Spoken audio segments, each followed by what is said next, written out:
வணக்கம். இந்த நாளில் சின்ன சின்ன வெளிச்சங்களில் இன்னொரு புதிய சிந்தனையை தெரிந்து கொள்வோம். நியூ இயர் முடிஞ்சிருச்சு. எல்லாரும் ஹாப்பி நியூ இயர் சொல்லி சலிச்சு போயிருப்போம். ஒரு நாள் முடிஞ்சு இப்போ பழைய ஆண்டு ஆயிடுச்சு. ஒரு நாள் 2 நாள் தானே. இதை ஹாப்பி நியூ இயர் சொல்லலாமா, இது ஆங்கில புத்தாண்டுன்னு சொல்றது சரியா? இன்னொரு என்னுடைய அருமை நண்பர் சுவிசேஷர் கூட இது இன்னொரு ஆண்டுன்னு தான் சொல்லணும், புது ஆண்டுலாம் சொல்லக்கூடாது, 2 நாள் அது பழசாயிடும். ஹாப்பி நியூ இயருங்கிறது அட்லீஸ்ட் இந்த ஜனவரி வரைக்கும் சொல்லுவோம் இல்லையா? பிப்ரவரியில் அதை சொல்ல மாட்டோம். அதனால் இந்த புத்தாண்டுன்றது சீக்கிரத்தில் பழசாயிடும். நான் எங்கள் மாணவர்கள்ட்ட சொன்னேன், இது புது வருஷம் தானே, எல்லாரும் ஹாப்பி நியூ இயர் ஏன் இந்த ஹாப்பி நியூ இயர்ன்றோம்? அதே ஜனவரி அதே பிப்ரவரி தான் வரப்போகுது, அதே திங்கக்கிழமை அதே செவ்வாய்க்கிழமை தான் வரப்போகுது. இதில் என்ன அது புதுசு இல்லையா? எந்த புதுசும் கிடையாது. அதே மாதம் ஜனவரி வரப்போகுது, அதே மாதிரி 30 நாள் 31 நாள் வரப்போகுது, திங்கள் வரப்போகுது, ஞாயிற்றுக்கிழமை வரப்போகுது, சனிக்கிழமை வரப்போகுது. எப்படி இதை புதுசுன்னு சொல்கிறோம்? ஒன்னே சேஞ்ச் ஆயிருக்கு. என்ன? 24ங்கிறது 25 ஆயிருக்கு. 1 தான் சேஞ்ச் ஆயிருக்கு. இந்த 1 சேஞ்ச் ஆயிட்டனால இது புது வருஷம் நம்ம சொல்றோம். அது போல நம்ம வாழ்க்கையில இது புது வருஷம்னா போன வருஷத்துல இந்த ஏதாவது ஒன்று சேஞ்ச் ஆயிருக்கும். ஒரு சின்ன கெட்ட பழக்கம் அல்லது சின்ன ஏதாவது ஒன்று சேஞ்ச் ஆனா நமக்கு இது உண்மையிலேயே புது வருஷம் தான். ஏன் புது வருஷம் சொல்றோம்? 1 சேஞ்ச் ஆயிருக்கு. எது 1 சேஞ்ச் ஆயிருக்கு? 24 25 ஆயிருக்கு. நான் இதை புது வருஷம்னு சொல்லணும்னா என் வாழ்க்கைன்னு ஏதாவது 1 சேஞ்ச் ஆயிருக்கு. இப்படி ஒன்னா சேஞ்ச் ஆயிட்டுருச்சுன்னா எல்லா நாளும் நியூ இயர் தான் இல்லையா? எனவே அதே கிழமைகள், அதே மாதங்கள், அதே கால அளவுகள் தான் வரப்போகிறது. இதை புத்தாண்டு என்று சொல்வதற்கு அந்த கேலண்டரோ நாட்களோ காரணமில்லை. நான் ஏதாவது ஒரு விஷயத்தில் புதிதானால், ஏதாவது ஒரு விஷயத்தில் நான் மாறினால் உண்மையிலேயே எனக்கு இது புத்தாண்டாக அமையும் என்கின்ற சிந்தனையோடு இந்த நாளை தொடங்கும். பிதாவாக்கிய கடவுளிடமிருந்தும் குமாரனாகிய இயேசு கிறிஸ்துவிடம் உங்கள் யாவருக்கும் கிருபைமை சமாதானம் தங்கியிருப்பதாக ஒரு புதிய ஆண்டின் வாழ்த்துக்களையும் ஸ்தோத்திரங்களோடு உங்களை நான் சந்திக்கிறேன். இந்த நாளுக்கான தியான பாகமாக எரேமியா தீர்க்கதரிசன புத்தகம் 29ஆம் அதிகாரம் 11வது வாக்கியம். உங்கள் விஷயமாய் நான் கொண்டிருக்கும் எண்ணங்களை நான் அறிவேன், அவைகள் கேட்டை அல்ல, வாழ்வையே குறித்தவை. வருங்கால நம்பிக்கை உங்களுக்கு கொடுப்பதே என் நோக்கம், கர்த்தர் உரைத்த வாக்கு இதுவே என்பது. அன்புக்குரியவர்களே, புது ஆண்டு மகிழ்ச்சியோடு நாம் சந்தித்திருக்கிறோம். ஒருவேளை இந்த புதிய ஆண்டின் சந்திப்பிலே முதலாவதாக நாம் கடவுளுக்கு நன்றி சொல்வோம். ஏனென்றால் கடந்த ஆண்டு முழுவதும் கண்மணி போலே கடவுள் நம்மை பாதுகாத்து பராமரித்து நம்முடைய தேவைகள் எல்லாவற்றையும் சந்தித்தவராய் நம்மை அற்புதமாய் வழிநடத்தி வந்திருக்கிறார். கடந்து வந்து ஒரு ஆண்டு முழுவதுமாக திரும்பி பார்க்கும் பொழுது சந்தோஷங்கள் இருந்திருக்கும், சோர்வுகள் இருந்திருக்கும், பலவீனங்கள் இருந்திருக்கும், நம்முடைய தேவைகள் எதிர்பார்ப்புகள் எல்லாம் நிறைவேறாமல் போயிருக்கும். இப்படிப்பட்ட ஒரு சூழலிலும் கூட கர்த்தர் உண்மை உள்ளவராக நம்மை ஜீவனிலும் சுகத்திலும் பலத்திலும் வழிநடத்தி வந்திருக்கிறார். இவை எல்லாவற்றுக்கு மேலாக திருச்சபையின் வாழ்வை தந்தவராய் அவருடைய திரு வார்த்தையிலும் திரு சாக்கிரமந்திலும் 52 வாரங்கள் கண்மணி போல அவருடைய வாக்கு தத்தங்களை தந்து நம்மை போஷித்து வந்திருக்கிறார். இவ்விதமாக இருக்க ஒரு புது ஆண்டையும் பார்த்திருக்கிறோம். இந்த புது ஆண்டு ஒரு புதிய எதிர்பார்ப்போடு நாம் இருப்போம். ஒவ்வொருடைய மனநிலைகள் வித்தியாசமாக இருக்கும். ஏனென்றால் கடந்த ஆண்டு நான் இதை எதிர்பார்த்தேன், நடக்கவில்லை. ஒருவேளை இந்த புது ஆண்டில் இது கிடைத்தால் மிகவும் நன்றாக இருக்கும் என்று பல திட்டங்களோடு, பல புதிய திட்டங்களோடு நாம் இப்போது அந்த மனநிலையில் உட்கார்ந்திருப்போம். புதிய திட்டங்கள் வேண்டும் என்று நினைப்போம், புதிய தேவைகள் சந்திக்கப்பட வேண்டும் என்று நாம் நினைப்போம்.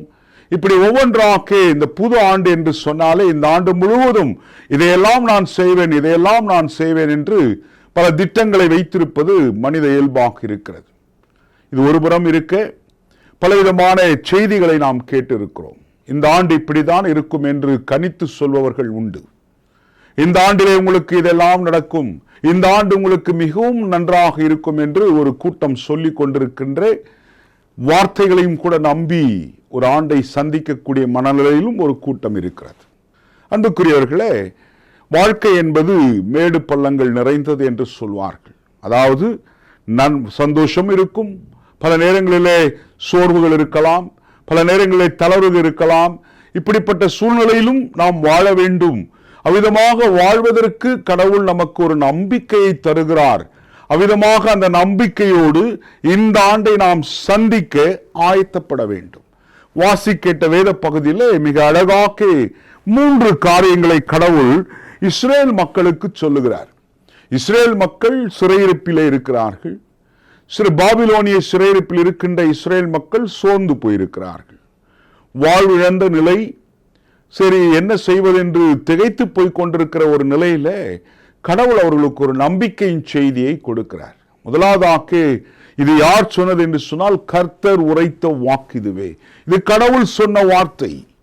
கடவுள் தமது வார்த்தையை அனுப்பி தமது ஜனத்தை மேன்மைப்படுத்துகிறார், தமது ஜனத்தை விசுவாசத்திலே பலப்படுத்துகிறார் என்பதை இந்த நாளிலே நமக்கு நினைவூட்டுகிறது.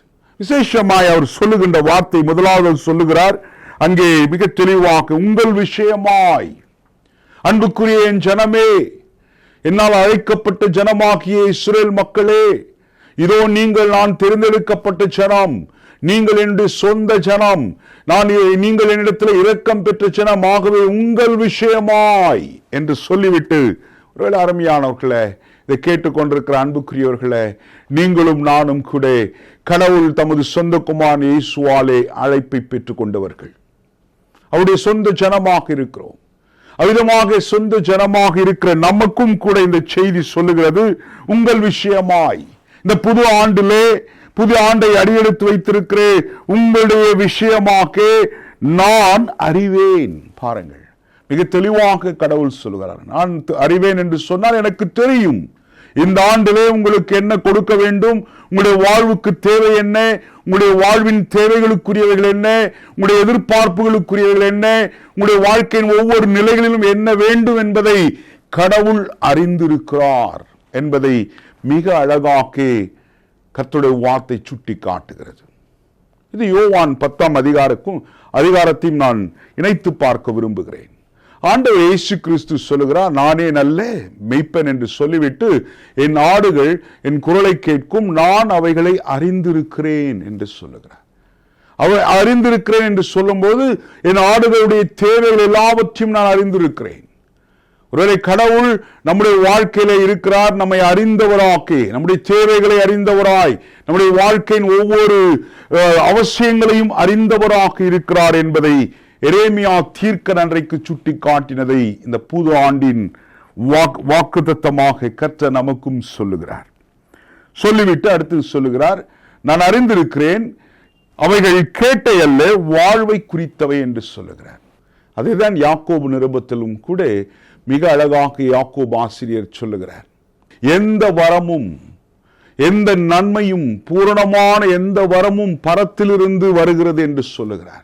ஒரு பரிபூர்ணமான முழுமையான நன்மையை கடவுளிடத்திலிருந்து மாத்திரமே நாம் பெற்றுக்கொள்ள முடியும் என்பதை மிக தெளிவாக யாக்கோபு அங்கே சுட்டி காட்டுகிறார். அது வாழ்வுக்குரியதாக இருக்கிறது, அது மகிழ்ச்சியை தரக்கூடியதாக இருக்கிறது, அது நிம்மதியை தரக்கூடியதாக இருக்கிறது, நம்மை உற்சாகப்படுத்தக்கூடியதாக இருக்கிறது என்பதை இந்த வார்த்தைகள் நமக்கு சுட்டி காட்டிவிட்டு, வருங்கால நன்னம்பிக்கையை உங்களுக்கு கொடுப்பதே என் நோக்கம் என்று 3வதாக சொல்லுகிறார். முதலாவதாக நான் அறிவேன், உங்களுடைய தேவைகள் எனக்கு தெரியும். 2வது, அந்த தேவைகளை நான் சந்திப்பது உங்களுக்கு வாழ்வுக்குரியதாக இருக்கும் என்று சொன்ன கடவுள் 3வது சொல்லுகிறார், உங்களுடைய வருங்கால நன்னம்பிக்கையை உங்களுக்கு தருவதுதான் என் நோக்கம் என்று கடவுள் சொல்லுகிறார். இந்த ஆண்டு முழுவதும் நம்முடைய வாழ்க்கையில நம்பிக்கை தரக்கூடியவராக கடவுள் இருக்கிறார்.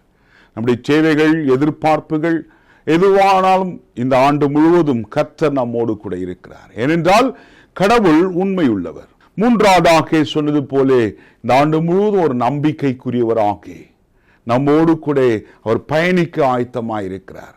பல நேரங்களில் அவர் எப்போதும் நம்மோடு கூட தான் இருக்கிறார். அவர் சொல்லுகிறார், நான் உன்னை விட்டு விலகுவதுமே இல்லை, கைவிடுவதுமே இல்லை என்று சொல்லுகிறார். அவர் நம்மை விட்டு பிரியாத நேசராக இருக்கிறார். ஆனால் நாம் தான் இந்த உலக வாழ்க்கையிலே, பரபரப்பான வாழ்க்கையின் மத்தியிலே பல நேரங்களிலே அவரை மறந்து போகிறோம். அவருடைய வாக்குத்தத்தங்களை மறந்து போகிறோம். அவர் உண்மை உள்ளவர் என்பதை மறந்து போகிறோம். பல நேரங்களில் இந்த உலகத்தை நோக்கி, உலகத்தினுடைய தேவைகளை நோக்கி, எதிர்பார்ப்புகளை நோக்கி, மனிதர்களையும் நோக்கி நம்பி வாழ முயற்சிக்கும் பொழுது நாம் சோர்ந்து போகிறோம், தளர்ந்து போகிறோம், விரக்தியான ஒரு நிலைக்கு போகிறோம். ஆனால் கடவுளே நம்முடைய நம்பிக்கை என்பதை மீண்டும் மீண்டும் அவருடைய திருவார்த்தை நினைவுபடுத்தி கொண்டே இருக்கிறது. இந்த புதிய ஆண்டிலே ஆண்டவரோடு கடவுளோடு இணைந்து பயணிங்கள். உங்களை அறிந்தவரோடு, உங்களுடைய வாழ்க்கையை முழுமையாய் அறிந்தவரோடு நாம் பயணிக்க வேண்டும். அவர்கள் இந்த ஆண்டு முழுவதும் கர்த்தருடைய கரம் நமக்கு துணையாயிருக்கும். ஒவ்வொரு நாளும் அவரை நம்மை வழிநடத்துவார். ஒவ்வொரு நாளும் வழிநடத்துகிற கடவுள் நமக்கு சொல்லுகிற ஆசீர்வாதம், கர்த்தர் உன்னை ஆசீர்வதித்து உன்னை காப்பார். இஸ்ரேல் மக்களுக்கு சொல்லுகிறார், ஆரோன் இடத்துல, மோசே இடத்துல சொல்லி, ஆரோன் இவ்விதமாய் சொல்ல வேண்டும், அவ்விதமாய் சொல்லி ஆசீர்வதிக்கும் போது நான் அவர்களை ஆசீர்வதிப்பேன் என்று சொன்ன கர்த்தரானவர் உன்னை ஆசீர்வதித்து உன்னை காப்பார். அவர் பாதுகாக்கின்றே, பராமரிக்கின்றே, அவர் கண்களை நம்மேல் வைத்து பாதுகாத்து பராமரித்து நம்மை அரவணைத்துக் கொள்ளுகின்றே கடவுளாக இருக்கிறார். அன்புக்குரியவர்களே, இந்த புது ஆண்டை சந்தித்திருக்கிறோம். மகிழ்ச்சியோடு சந்திப்போம். ஒவ்வொரு நாளும் நாம் அவரோடு கூட இருக்கிறோம். அவர் நம்மோடு கூட இருக்கிறார். அவருடைய அன்பு நம்மோடு இருக்கிறது. நாம் அவர் அன்பில் நிலைத்திருக்கிறோம். அவருடைய அன்பில் நாம் நிலைத்திருப்பதனாலே நாம் அவருக்குள்ளாக்கி அவரோடு, கடவுளோடு, ஆண்டவரோடு, இயேசு என்னும் நாமத்தோடு நாம் மகிழ்ச்சியோடு இந்த ஆண்டை சந்திக்க போகிறோம். இந்த ஆண்டின் ஒவ்வொரு நாளும் நமக்கு அவர் ஆயத்தம் பண்ணி கொடுக்கின்ற அற்புதமான ஆசீர்வாதமான நாளாக இருக்கிறது. ஏனென்றால் நாம் ஒவ்வொரு நாளும் எழுந்திருப்பதும் அவருடைய கிருபை தான். நம்ம நினைத்துட்டு இருக்கிறோம், நம்ம நாளைக்கு இந்த திட்டம் வைத்திருக்கலாம், இந்த ஆண்டு முழுவதும் நான் இந்த பிளான் எல்லாம் வச்சிருக்கிறேன், இயர் பிளான், ஒவ்வொரு நாளும் இதெல்லாம் செய்வேன். ஆனால் கர்த்தருடைய சித்தம் இருந்தால் மட்டுமே, அவருடைய கிருபை இருந்தால் மட்டுமே, அவருடைய கிருபையினாலே ஒவ்வொரு காரியங்களையும் கர்த்தர் வாய்க்க செய்யக்கூடியவராக இருக்கிறார். அப்படிப்பட்ட கர்த்தரிடத்திலே உங்களை அர்ப்பணித்துக் கொள்ளுங்கள், மகிழ்ந்திருங்கள். இந்த ஆண்டு முழுவதும் மற்றவர்கள் சொல்வதை போலல்ல, கர்த்தருடைய வார்த்தை சொல்லுகிறது, உங்களுக்கு வருங்காலத்திற்குரிய நன்னம்பிக்கை தருவதே அவருடைய திட்டமாக இருக்கிறது, அவருடைய விருப்பமாக இருக்கிறது. ஆகவே இந்த நன்னம்பிக்கைக்குரிய அல்லது நம்பிக்கைக்குரிய வருங்காலம், நம்பிக்கைக்குரிய புது ஆண்டு எல்லா ஆசீர்வாதங்களோடு உங்களை வழிநடத்தும் என்பதை விசுவாசியுங்கள். கர்த்தரிடத்தில் அர்ப்பணியுங்கள், அவரோடு இணைந்து பயணிங்கள். அவருடைய கரத்தை பிடித்துக்கொள். அவர் உங்களை பிடித்திருக்கிறார். அவருடைய கரம் நம்மை பிடித்திருக்கிறது. நாம் அந்த கரத்தை விட்டுவிடாதபடிக்கு அவரை பிடித்துக் கொள்வோம். அவருடைய வார்த்தைகளை கொண்டு நம்மை இணைத்துக் கொள்வோம். அவ்விதமாக இணைத்துக் கொண்டு இந்த ஆண்டு முழுவதுமாக்கி ஆசீர்வாதமான ஆண்டு என்று தைரியமா சொல்லுங்க.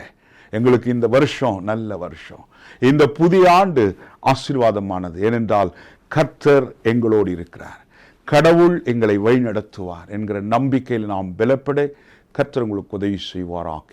ஆமேன். கிருபையும் இரக்கம் நிறைந்த எங்கள் அன்பின் திரியே கடவுளே, இந்த அருமையான வேலைக்காய் நன்றி சொல்லுகிறோம். புதிய ஆண்டை கிருபையாக எங்களுக்கு கொடுத்திருக்கிறீர். கடந்த ஆண்டு முழுவதும் கண்மணி போல காத்த கர்த்தருடைய பிரசன்னம், கர்த்தருடைய கிருபை, கர்த்தருடைய இரக்கம் எப்போதும் எங்களுக்கு உண்டு. ஏனென்றால் நாங்கள் உம்முடைய பிள்ளைகளாக இருக்கிறோம். ஆண்டவர் இயேசு கிறிஸ்துவுக்குள்ளாய் நீர் எங்களை உம்முடைய பிள்ளைகளாக ஏற்றுக்கொண்டிருப்பதனாலே உம்முடைய பாதுகாப்பும், உம்முடைய பராமரிப்பும், உம்முடைய ஆசீர்வாதமும், உம்முடைய கரம் பிடித்து வழிநடத்துதலும் எங்களுக்கு எப்போதும் உண்டு என்கிற நம்பிக்கையை கொடுத்திருக்கிறீர். நன்றி தகப்பனே. இந்த ஆண்டு முழுவதும் நீர் எங்களை வழிநடத்தும், காத்துக்கொள்ளும். மீட்பர் இயேசுவின் நாமத்தில் வேண்டுகிறோம் எங்கள் நல்ல பிதாவே. ஆமென். அருமையாண்டவராகிய இயேசு கிறிஸ்துவின் கிருபையும் பிதாவாகிய கடவுளின் அன்பும் தூயாவின் நல்லொரும் ஐக்கியம் வழிநடத்தலும் உங்கள் யாவரோடும் இந்த ஆண்டு முழுவதும் அவர் தாமே உங்களை வழிநடத்தி பாதுகாப்பாராக. ஆமென். God bless you. வான்மலரின் புதிய முகவரி கிறிஸ்டியன் மீடியா சென்டர், 105 பாந்தியன் சாலை, 2வது தளம், மியூசியம் எதிரில், எக்மோர், சென்னை 6,08,000.